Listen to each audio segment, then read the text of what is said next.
ಸಮುದಾಯ, ಇನ್ನೊಂದು ಕಡೆ ಸರ್ಕಾರ. ಈಗ ಇಕ್ಕಟ್ಟಿನಲ್ಲಿರುವಂತದ್ದು ಡಿಸಿಎಂ ಡಿಕೆ ಶಿವಕುಮಾರ್ ಅವರು. ಒಂದ್ ಕಡೆ ಸಮುದಾಯ, ಮತ್ತೊಂದ್ ಕಡೆ ಪಕ್ಷದ ನಿಯಮ.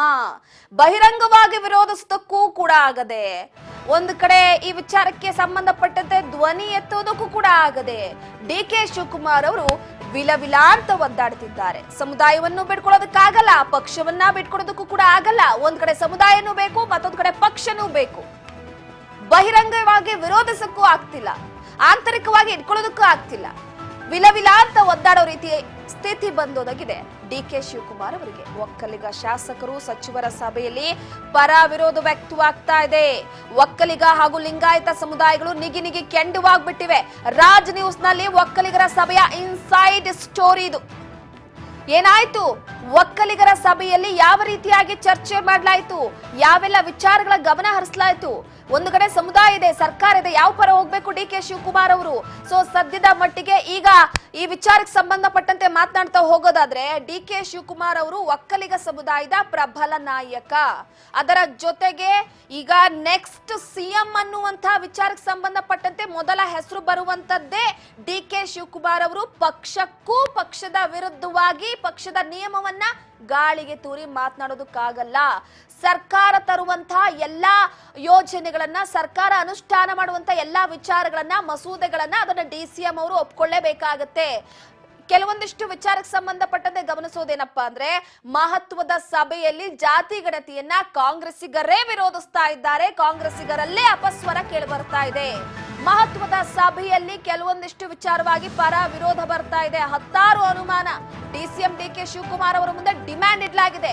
ಒಕ್ಕಲಿಗ ಸಮುದಾಯದ ಪ್ರಬಲ ನಾಯಕರುಗಳೆಲ್ಲರೂ ಕೂಡ ಈ ಸಭೆಯಲ್ಲಿ ಸೇರಿದ್ರು. ಹತ್ತಾರು ಅನುಮಾನವನ್ನ ವ್ಯಕ್ತಪಡಿಸಿದ್ದಾರೆ. ಡಿಸಿಎಂ ಡಿಕೆ ಶಿವಕುಮಾರ್ ಅವರ ಮುಂದೆ ಕೆಲವೊಂದಿಷ್ಟು ಡಿಮ್ಯಾಂಡ್ ಗಳನ್ನ ಇಟ್ಟಿದ್ದಾರೆ. ಶಿವಕುಮಾರ್ ಅವರಿಗೆ ಬೇಡಿಕೆ ಇಟ್ಟಿದ್ದಾರೆ ಒಕ್ಕಲಿಗ ಜನಪ್ರತಿನಿಧಿಗಳು. ನಿನ್ನೆಯ ಸಭೆಯಲ್ಲಿ ಆಗಿದ್ದೇನು ಹಾಗಿದ್ರೆ, ನಿನ್ನೆಯ ಸಭೆಯಲ್ಲಿ ಇಟ್ಟಂತಹ ಬೇಡಿಕೆಗಳೇನು ಹಾಗಿದ್ರೆ ಅನ್ನುವಂತಹ ವಿಚಾರಕ್ಕೆ ಸಂಬಂಧಪಟ್ಟಂತೆ ಸಾಕಷ್ಟು ಕುತೂಹಲ ಕೇಳಿಸ್ತಾ ಇದೆ.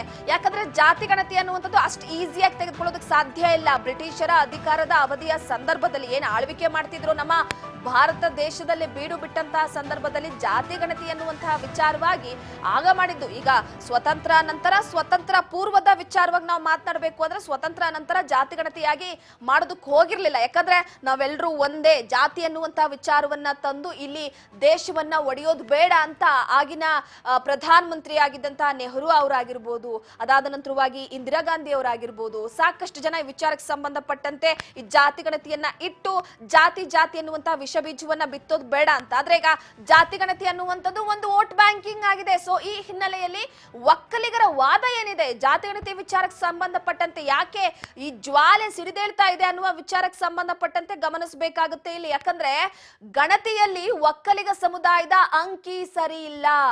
ಈಗ ಒಕ್ಕಲಿಗ ಸಮುದಾಯ 65 ಲಕ್ಷ ಬೇಡ 50 ಲಕ್ಷ ಇದೆ ಅಂತ ಕೊಟ್ಟಿರ್ತಾರೆ ಅಂತ ಇಟ್ಕೊಳ್ಳೋಣ. ಆದ್ರೆ ಒಕ್ಕಲಿಗರು ಹೇಳ್ತಾ ಇರುವಂತದ್ದು ಜಾತಿ ಗಣತಿಯಲ್ಲಿ ನಮ್ಮ ಸಮುದಾಯದ ಸಂಖ್ಯೆಯನ್ನ ಕಡಿಮೆ ತೋರಿಸಲಾಗಿದೆ, ನಮ್ಮ ಸಮುದಾಯದ ಸಂಖ್ಯೆ ಹೆಚ್ಚಿದೆ, ಇದನ್ನ ವಿರೋಧಿಸಲೇಬೇಕು ಅಂತ ವಾದವನ್ನ ಮಾಡ್ತಿದ್ದಾರೆ. ನೆಕ್ಸ್ಟ್ ಸೆಕೆಂಡ್ ಪಾಯಿಂಟ್, ವರದಿಯಲ್ಲಿನ ಅಂಕಿ ಸಂಖ್ಯೆಗಳ ಬಗ್ಗೆ ಸಮುದಾಯ ಆಕ್ರೋಶವನ್ನ ವ್ಯಕ್ತಪಡಿಸ್ತಾ ಇರುವಂತದ್ದು. 3 ತಿಂಗಳ ಸಮಯಾವಕಾಶ ತಗೊಳ್ಳಿ.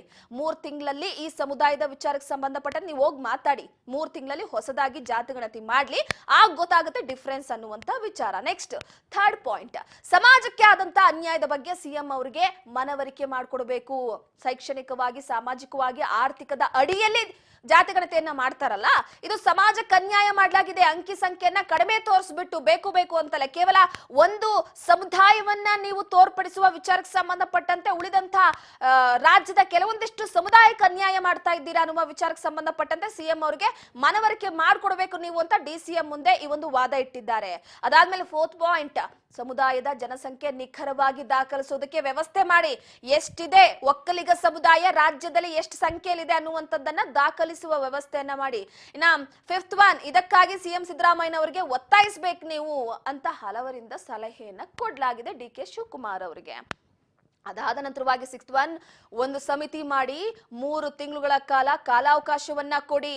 ಕಾಲಾವಕಾಶವನ್ನ ಕೊಟ್ಟ ನಂತರ ಈ ವಿಚಾರಕ್ಕೆ ಸಂಬಂಧಪಟ್ಟಂತೆ ಬಿಜೆಪಿ ಜೆಡಿಎಸ್ ಸಮುದಾಯದ ಧ್ವನಿ ಎಂಬಂತೆ ಬಿಂಬಿಸ್ತಾ ಇದ್ದಾರೆ. ಇದಕ್ಕೆ ಸರ್ಕಾರ ಅವಕಾಶ ಮಾಡಿಕೊಡಬಾರದು. ಕ್ಯಾಬಿನೆಟ್ ಸಬ್ ಕಮಿಟಿ ಮಾಡಿ ಅಂಕಿಅಂಶ ಕಲೆ ಹಾಕೋದಕ್ಕೆ ಒತ್ತಡವನ್ನ ಏರ್ಲಾಗ್ತಾ ಇರುವಂತದ್ದು. ನೋಡಿ, ಸಾಮಾಜಿಕ, ಆರ್ಥಿಕ, ಶೈಕ್ಷಣಿಕ ಇದೆಲ್ಲವನ್ನ ಕೂಡ ರಾಜಕೀಯ ನಾಯಕರು ಬದಿಗೊತ್ತಾ ಇದ್ದಾರೆ. ಇಲ್ಲಿ ಬೇಕಾಗಿರೋದವ್ರಿಗೇನು ಅಂಕಿ ಸಂಖ್ಯೆ ಅಷ್ಟೇ. ನಮ್ಮ ಸಮುದಾಯ ಪ್ರಬಲವಾಗಿದೆ, ನಮ್ಮ ಸಮುದಾಯದ ಜನಸಂಖ್ಯೆ ಜಾಸ್ತಿ ಇದೆ, ವೋಟ್ ಬ್ಯಾಂಕಿಂಗ್ ಅನ್ನುವಂತಹ ವಿಚಾರಕ್ಕೆ ಸಂಬಂಧಪಟ್ಟಂತೆ ಒಂದ್ ರೀತಿ ದುಸ್ಥಿತಿ. ಈ ಜಾತಿ ಅಂತ ಹೇಳೋದು ಕಿರಿಕಿರಿ ಆಗುತ್ತೆ. ಈ ಜಾತಿ ಅನ್ನುವಂತಹ ವಿಚಾರವನ್ನ ಇಟ್ಕೊಂಡೇ ರಾಜಕಾರಣ ಮಾಡೋದಕ್ಕೆ ರಾಜಕಾರಣಿಗಳು ಹೋಗ್ತಾ ಇದ್ದಾರೆ. ಒಂದ್ ರೀತಿ ದುಸ್ಥಿತಿಯಲ್ಲಿದ್ದೀವಿ ನಾವು. ಸೊ ಯಾಕಂದ್ರೆ ಈಗ ಸರ್ಕಾರ ಇರಬೇಕು, ನಮ್ಮ ಜಾತಿ ಪ್ರಬಲವಾಗಿದೆ. ಈಗ ಮುಸ್ಲಿಂ ಸಮುದಾಯದ ಆ ಒಂದು ಅಂಕಿಅಂಶ ಹೆಚ್ಚಿರುವಂತ ಹಿನ್ನೆಲೆಯಲ್ಲಿ ಈಗ ಅಹಿಂದ ವರ್ಗ, ಸಿದ್ದರಾಮಯ್ಯನವರು ಮೊದಲೇ ಹೇಳಿದ ರೀತಿ ಅಹಿಂದ ವರ್ಗದ ಪ್ರಬಲ ನಾಯಕ, ಮುಸ್ಲಿಮರ ಓಲೈಕೆಯಲ್ಲಿರುವಂತಹ ನಾಯಕ, ಮುಸ್ಲಿಮರು ಅತಿ ಹೆಚ್ಚಾಗಿ ಸಪೋರ್ಟ್ ಮಾಡ್ತಾ ಇರುವಂತಹ ನಾಯಕ. ಹಾಗಾಗಿ ಇಲ್ಲಿ ರಾಜಕೀಯ ಅನ್ನುವಂಥದ್ದು ಬಂದಿರುವಂತಹ ವಿಚಾರಕ್ಕೆ ಸಂಬಂಧಪಟ್ಟಂತೆ ಜಾತಿ ಗಣತಿ ಅನ್ನುವಂಥದ್ರಲ್ಲಿ ಮುಸ್ಲಿಮರ ಸಮುದಾಯದ ಆ ಒಂದು ಅಂಕಿ ಸಂಖ್ಯೆ ಹೆಚ್ಚಾಗಿ ತೋರಿಸಿರುವಂಥದ್ದು. ಹಾಗಾಗಿ ಮುಂದಿನ ದಿನಗಳಲ್ಲಿ ನಮ್ಮ ಸಮುದಾಯಕ್ಕೆ ಅನ್ಯಾಯ ಆಗುತ್ತೆ. ಮೀಸಲಾತಿ ವಿಚಾರವಾಗಿ ಆಗಿರ್ಬೋದು, ಅಥವಾ ಮುಂದೆ ಟಿಕೆಟ್ ವಿಚಾರಕ್ಕೆ ಸಂಬಂಧಪಟ್ಟಂತೆ ಆಗಿರ್ಬೋದು, ಸಾಮಾಜಿಕ, ಆರ್ಥಿಕ, ಶೈಕ್ಷಣಿಕ ವಿಚಾರಕ್ಕೆ ಸಂಬಂಧಪಟ್ಟಂತೆ ಆಗಿರ್ಬೋದು, ಇದೆಲ್ಲವೂ ಕೂಡ ದೊಡ್ಡ ಮಟ್ಟದಲ್ಲಿ ಹೊಡೆತ ಕೊಡುತ್ತೆ ಅನ್ನುವಂತ ನಿಟ್ಟಿನಲ್ಲಿ ಸದ್ಯಕ್ಕೆ ಇದನ್ನ ಮನವರಿಕೆ ಮಾಡ್ಕೊಡ್ಬೇಕು ನೀವು ಸಿಎಂಗೆ ಅನ್ನುವಂತಹ ವಿಚಾರವನ್ನ ಇಲ್ಲಿ ಒಕ್ಕಲಿಗ ಶಾಸಕರು ವಾದವನ್ನ ಮಂಡಿಸ್ತಾ ಇರುವಂತದ್ದು. ಈಗಾಗಲೇ ಸರ್ಕಾರ ಎಲ್ಲರ ಕೈಗೂ ಕೂಡ ಜಾತಿಗಣತಿಯ ಪ್ರತಿಯನ್ನ ಕೊಟ್ಟಿದ್ದೀವಿ, 17ನೇ ತಾರೀಕು ನಿಮ್ಮ ಅಭಿಪ್ರಾಯವನ್ನ ತಿಳಿಸಬಹುದು ಸಚಿವ ಸಂಪುಟ ಸಭೆಯಲ್ಲಿ ಅನ್ನುವಂಥ